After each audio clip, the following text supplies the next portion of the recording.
Organização Saúde Mundial WHO halau audiência ao deputado Cira Rossi Comissão F na trata assuntos saúde atau formaliza deputado Cira intervenção ba saúde onde desenvolve diakleutan. Audiência Organização Saúde Mundial WHO o deputado Cira iha Comissão F ne halau iha sala conferência Parlamento Nacional quarta ne.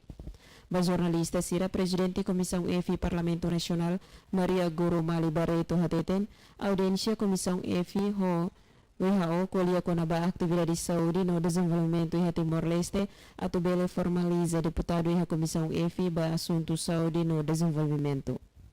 Sim, a audiência com WHO o objetivo a Comissão de Atividade Esforço com a saúde no desenvolvimento e a Timor-Leste. O objetivo é para familiarizar deputados e a Comissão EFI vai a assunto saúde no desenvolvimento e Timor-Leste. Vamos familiarizar o deputado Cira Hanesan legislador, vamos Hanesan fiscalizador vai assunto saúde e Timor-Leste. E daí o objetivo é para o resultado maka pensa para ter reconhecimento de atleta vai a área saúde e Timor-Leste e vai a saúde e desenvolvimento o sistema saúde e Timor-Leste.